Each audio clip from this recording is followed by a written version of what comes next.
मित्रों नमस्कार, Randhir Singh biotech YouTube channel पर आपका स्वागत है।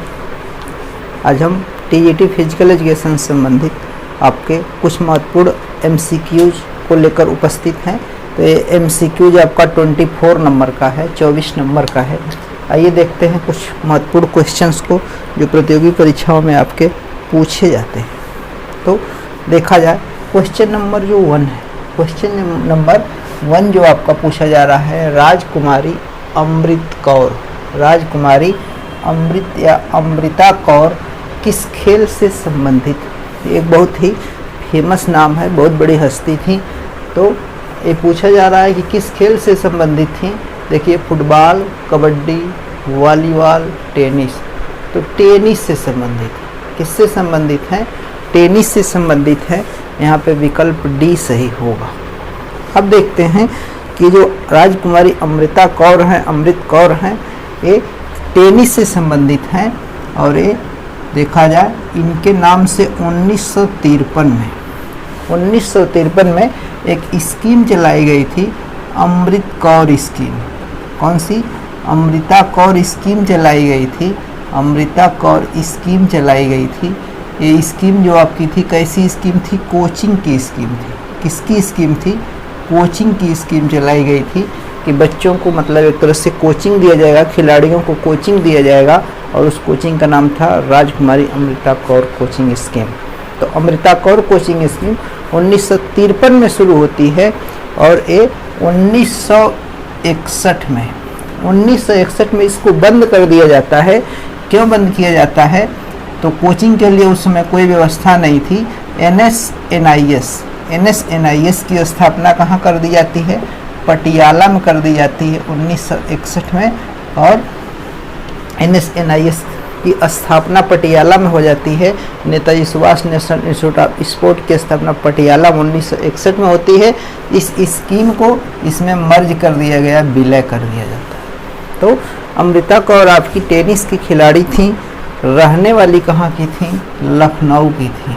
लखनऊ उत्तर प्रदेश, लखनऊ उत्तर प्रदेश। इंडिया में आपका लखनऊ और लखनऊ का उत्तर प्रदेश का लखनऊ शहर, ठीक है। उत्तर प्रदेश की लखनऊ राजधानी की रहने वाली थी, लखनऊ की रहने वाली थी। और स्वतंत्रता प्राप्ति के पश्चात 10 वर्षों तक इनको एक मंत्रालय दिया गया था, स्वास्थ्य मंत्रालय। कौन सी मंत्री थी? स्वास्थ्य मंत्री रही। तो स्वास्थ्य मंत्री रही, इनको खेल मंत्री अलग ही होना चाहिए था। स्वास्थ्य मंत्री 10 साल तक रही। तो कार्यकाल पूछ दिया जाए तो 10 साल तक कौन से मंत्रालय में काम किया, किसकी मंत्री रही? स्वास्थ्य मंत्री रही। कहाँ की रहने वाली थी? उत्तर प्रदेश की थी।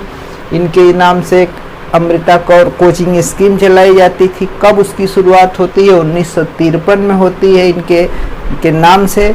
और 1961 में इसको विलय कर दिया गया। किसमें विलय कर दिया गया? NSNIS पटियाला की जो ब्रांच खुली उसमें आपका विलय कर दिया। कब किया? 1961 में। अर्थात अमृता कौर स्कीम बंद कर दी जाती है। किससे संबंधित खिलाड़ी थी? टेनिस से संबंधित खिलाड़ी थी। तो आपका क्वेश्चन नंबर 1 से ढेर सारी बातें हो गई। जितनी बातें हमने बताया ये सब आपके सब प्रतियोगी परीक्षाओं में पूछे जाने वाले क्वेश्चन हैं। सब पे क्वेश्चन अलग अलग वाक्य बना के पूछे गए हैं। आइए देखते हैं क्वेश्चन नंबर 2। उम्मीद है ये क्वेश्चन अच्छे लग रहे होंगे। वीडियो को लाइक कर दीजिएगा। दूसरा आप कमेंट करके ज़रूर बताएं क्वेश्चन अच्छे हैं कि नहीं, कंटेंट्स अच्छे हैं इसके हैं कि नहीं। और आपको अपने मित्रों को वीडियो को शेयर करके सब्सक्राइब करा देना है। चैनल को सब्सक्राइब जरूर कर लें। नए हैं, नए व्यूअर हों, नए विजिट कर रहे हैं तब भी सब्सक्राइब कर लें। आपके फिजिकल एजुकेशन संबंधी जो भी प्रतियोगी परीक्षाएं होती हैं उससे संबंधित मैटर हमारे चैनल पे समय समय पे लाइव आकर हम बताते रहते हैं। कुछ रिकॉर्डेड भी आपको जानकारियाँ देते रहते हैं।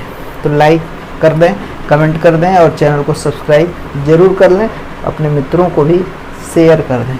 अब आइए देखते हैं क्वेश्चन नंबर 2। क्वेश्चन नंबर 2 है, विश्व खेल दिवस पहली बार कब मनाया गया? अब तक आपने मतलब आधी अधूरी तैयारी किया होगा तो पढ़ा होगा राष्ट्रीय खेल दिवस। एक क्वेश्चन है विश्व खेल दिवस या अंतर्राष्ट्रीय खेल दिवस कर सकते हैं। तो अंतर्राष्ट्रीय खेल दिवस 1999 में पहली बार मनाया गया। विकल्प यहाँ सी सही होगा। इसके बारे में कुछ और जानकारियाँ आपको बता रहे हैं। ये जो आपका है पहली बार मनाया गया, लेकिन बड़े पैमाने में एक तरह से सफल नहीं हुआ। इसके बाद 2013 में 23 अगस्त, कौन सा 23 अगस्त 2013 में यूएनओ, यूनाइटेड नेशन, संयुक्त राष्ट्र में यूएनओ में इसका प्रस्ताव लाया जाता है कि विश्व खेल दिवस का भी आयोजन होना चाहिए। तो विश्व खेल दिवस का प्रस्ताव 13 में आता है संयुक्त राष्ट्र में, संयुक्त राष्ट्र महासभा में आपका क्या आता है, प्रस्ताव आता है। क्या आया है, प्रस्ताव आया है।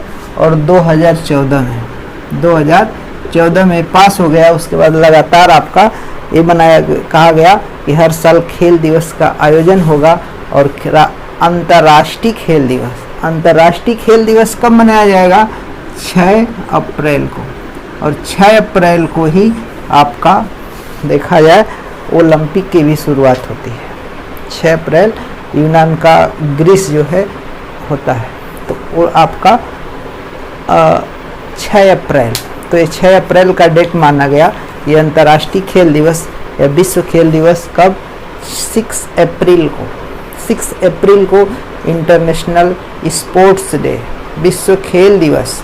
और 14 में इस प्रस्ताव पे पारित कर दिया गया, मोहर लगा दी गई। और पहले प्रयास मतलब मनाया कब गया था, 1999 में मनाया गया था। और यहाँ पे मतलब एकदम मोहर लगा दी गई, प्रमाणित कर दिया कि नहीं अंतर्राष्ट्रीय खेल दिवस मनाया जाएगा। जैसे आपका अंतर्राष्ट्रीय योग दिवस था 2014 में यूएनए में प्रस्ताव आया था, बहुत कम समय में 90 दिन में प्रस्ताव पारित होकर, और 2015 से आप योग दिवस मना रहे हैं।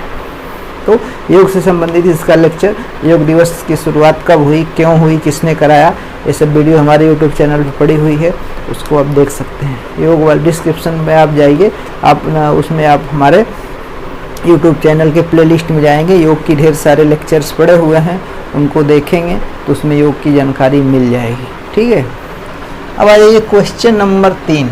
देखिए ये भी खेल दिवस से ही संबंधित है, आपको यही देखना है। यही आपका जैसे खेल दिवस पूछ रहा है, राष्ट्रीय खेल दिवस पूछते पूछते विश्व खेल दिवस या अंतर्राष्ट्रीय खेल दिवस पूछ देगा। भारत में पहली बार कब मनाया गया, मतलब भारत का जो खेल दिवस है आपका कब मनाया गया है, तो 1995 में पहली बार मनाया गया। कब मनाया गया, 1995 में मनाया गया। और ये क्यों मनाया जाता है, तो कब मनाया जाता है ये पूछा जाता है। कब मनाया जाता है, तो 29 अगस्त को मनाया जाता है। और इसी दिन भारत में एक हॉकी के जादूगर थे, हॉकी के जादूगर कहे जाते थे, मतलब हॉकी के जादूगर कहे जाने वाले एक महान खिलाड़ी पैदा हुए थे, जिनका नाम था मेजर ध्यानचंद। क्या नाम था, मेजर ध्यानचंद। ठीक है, इलाहाबाद में पैदा हुए, झांसी इनकी कर्मभूमि रही, फिर सेना में भी इन्होंने सेवाएं दी, और हॉकी का जादूगर इनको कहा जाता है। इनका जन्मदिन था, इन्हीं के जन्मदिन को खेल दिवस के रूप में मनाया जाता है। तो 29 अगस्त को मनाया जाता है मेजर ध्यानचंद की याद में। ध्यानचंद का अवार्ड भी दिया जाता है, मेजर ध्यानचंद के नाम से अवार्ड भी दिया जाता है। तो 29 अगस्त को प्रत्येक साल खेल दिवस मनाए जाते हैं, और आपके खेल से संबंधित जो पुरस्कार होते हैं उनका वितरण 29 अगस्त को ही होता है, राष्ट्रपति द्वारा, महामहिम राष्ट्रपति द्वारा इनका क्या होता है, वितरण होता है। क्या होता है, वितरण होता है। ठीक है, तो आपका ये देखिए 3 क्वेश्चन हो गए, 1 2 3 क्वेश्चन आपके हो गए। और 3 क्वेश्चन से कम 20 क्वेश्चन और बन सकते हैं, इसी से मतलब 20 क्वेश्चन और बन सकते हैं। आप देखिए क्वेश्चन नंबर 4। क्वेश्चन नंबर 4 को देखिए। 4 पूछा जा रहा है, किसे विटामिन ए का प्रीकर्सर कहा जाता है। प्रीकर्सर किसको कहा जाता है, देखिए कैरोटीन, क्रिएटिन, विटामिन डी और अमीनो एसिड। अमीनो अम्ल जो है ये क्या है, प्रोटीन का क्या है, छोटा यूनिट है। मतलब प्रोटीन को देखा जाए किससे मिलकर बना होता है, अमीनो अम्ल से, मतलब जिससे मिलकर बना होता है उसको तोड़ दिया तो उसमें टूट जाता है, अमीनो अम्ल टूटता है तो मतलब प्रोटीन अमीनो अम्ल से मिलकर प्रोटीन बना होता है, प्रोटीन टूटता है किसमें, अमीनो अम्ल है। प्रोटीन कॉम्प्लेक्स कंपाउंड है और अमीनो अम्ल जटिल है, एक तरह से सिंपल है, सामान्य है, सरल यौगिक है, और कॉम्प्लिकेटेड है। ठीक है, तो अमीनो एसिड प्रोटीन का है, इससे लेना देना नहीं है। विटामिन डी को सनसाइन विटामिन कहते हैं, सनसाइन विटामिन, सूर्य का प्रकाश इसका स्रोत है, स्किन में इसका स्किन के नीचे जो उसका फॉर्मेशन होता है। और विटामिन डी कैल्शियम का आंतों में एक तरह से अवशोषण का काम कराता है, कैल्शियम को अवशोषित कराने का काम विटामिन डी करता है, जिसकी कमी से आपका रिकेट्स वगैरह होता है। तो कैरोटीन एक सब्सटेंस है, क्या है, कैरोटीन है। कैरोटीन विटामिन मतलब ये जो होता है, ये जो कैरोटीन है इसका प्रीकर्जर का मतलब कैरोटीन ही चेंज होता है विटामिन ए में। कैरोटीन चेंज किस में होता है, विटामिन ए में चेंज हो जाता है, और एक गाजर में पाया जाता है, आम में पाया जाता है। मतलब जो भी फल पीले रंग के दिखाई देते हैं, जो भी फल का जो खाने वाला भाग होता है अगर पीला है तो उसमें विटामिन ए है, अर्थात देखा जाए वो कैरोटीन है, और कैरोटीन ही ए में चेंज होता है। तो प्रीकर्जर ही इसीलिए शब्द यहाँ पे इस्तेमाल किया गया है।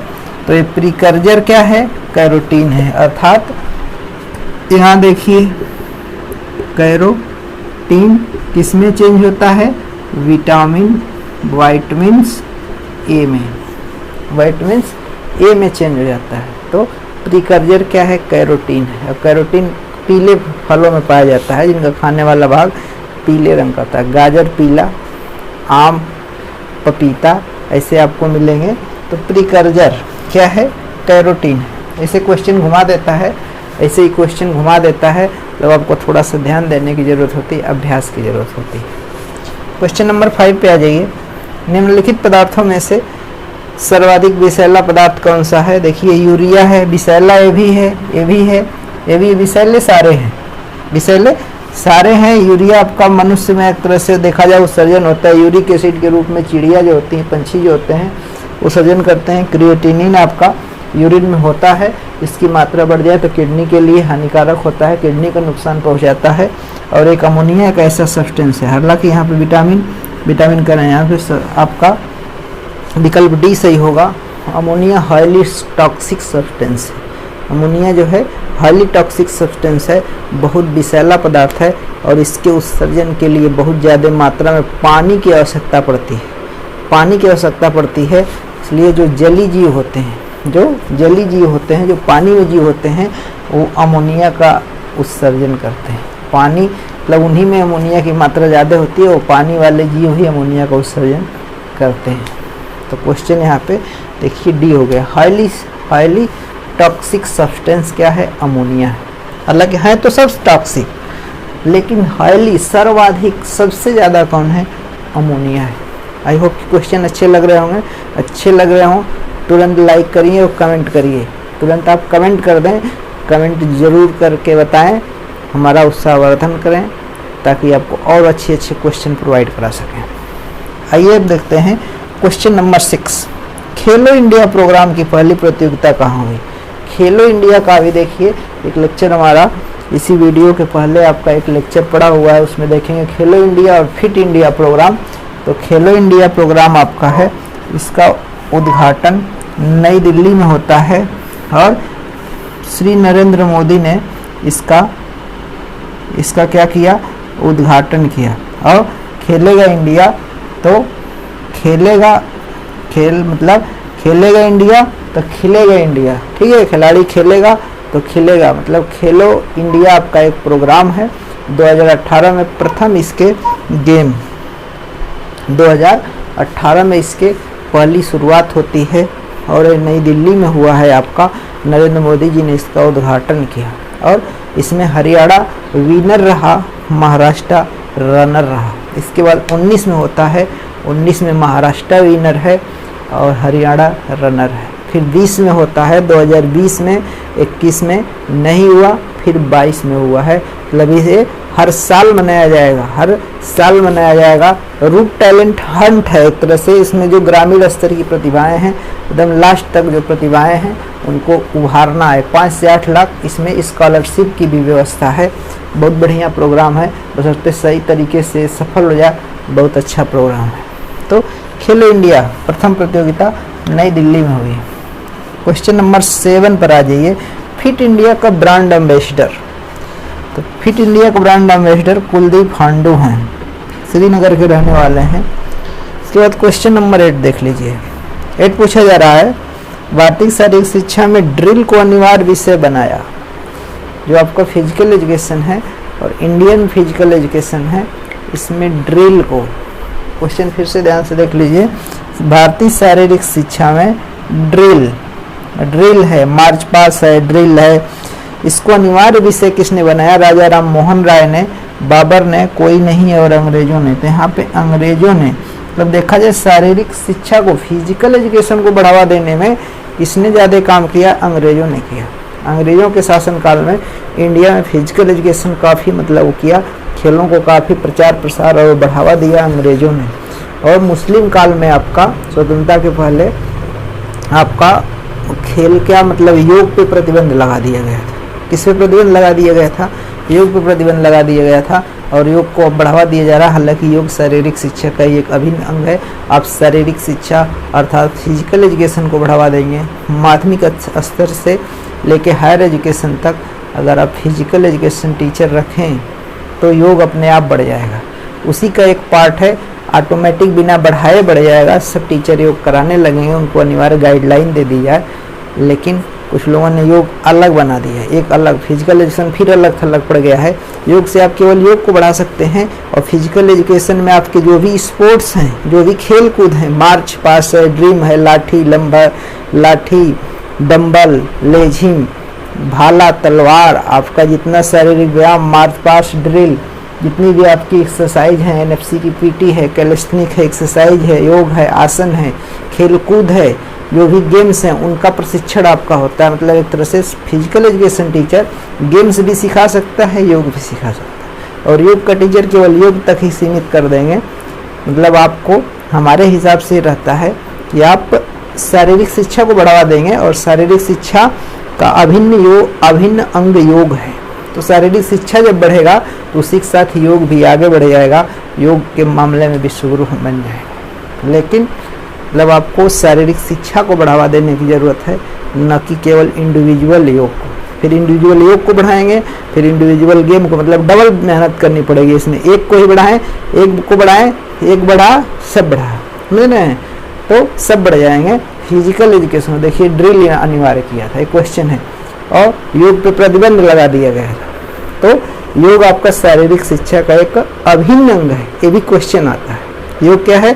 शारीरिक शिक्षा का एक अभिन्न अंग है। तो शारीरिक शिक्षा को बढ़ावा देना चाहिए। शारीरिक शिक्षक भर्ती अगर आप खूब ज़बरदस्त पैमाने में करा दें, योग ऑटोमेटिक बढ़ जाएगा और भारत विश्व योग गुरु बन सकता है। लेकिन उसके लिए फिजिकल एजुकेशन टीचर की, या किसी राज्य में इसी को पीटीआई बोला जाता है, पीटीआई की आवश्यकता है।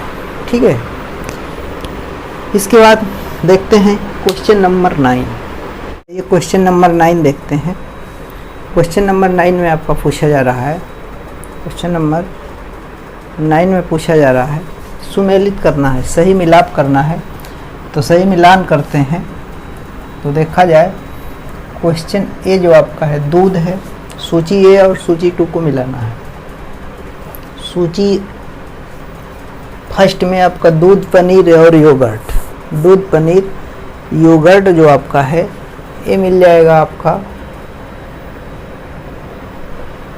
पहले इसको मिला लीजिए, ये आपका मिल गया प्रोटीन। मांस, मुर्गी का मांस एक तरह से है, मछली है, मुर्गी है, मांस है, ये प्रोटीन का स्रोत है, प्रोटीन का स्रोत है। और देख लीजिए आप सी, आपका ये पोर्शन सी वाला मिल रहा है। ठीक है, क का आपका 3 में मिल रहा है, मतलब इन्हीं दोनों में से आपका कोई, ये आपका मिला के देखते हैं। आपका मांस, मछली जो है प्रोटीन का स्रोत होता है, तो प्रोटीन वाले से मिल गया। दूध का आप मिला लीजिए, आपका हो जाएगा मिनरल्स, और आप इतने में ही आपका देखिए मिल जा रहा है, 2 मिल जाएगा, तो यहाँ पे घ विकल्प सही हो जाएगा। ठीक है, देख लीजिए सब्जियां विटामिन की स्रोत होती हैं और ब्रेड अनाज ये सब कार्बोहाइड्रेट का होगा। 1 से 2 मिलाने के बाद 2 ऑटोमेटिक मिल जाते हैं।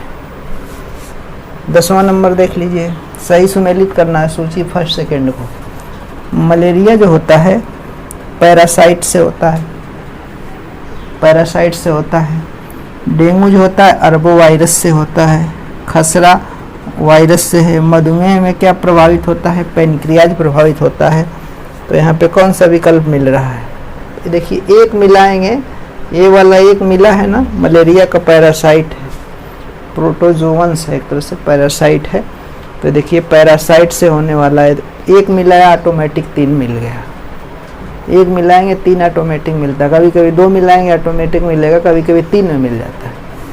तो आपका यहाँ पे विकल्प ए वाला मतलब क वाला सही होगा, ये सही है। आई होप कि ये क्वेश्चन आपको काफ़ी मदद करेंगे, काफ़ी अच्छे लग रहे होंगे, इसके स्क्रीनशॉट भी ले सकते हैं। ठीक है, तो आप ऐसे मतलब आप बड़े बड़े क्वेश्चन देखने में लगते हैं, बड़े बड़े आसान से होते हैं, जितने बड़ा होता है उतना आसान होता है, थोड़ा सा ध्यान देने की ज़रूरत होती है। अगर आप टीजीटी पीजीटी फिजिकल एजुकेशन की तैयारी करते हैं, क्वेश्चन आपको अच्छे लग रहे होंगे, कमेंट करके ज़रूर बताएंगे।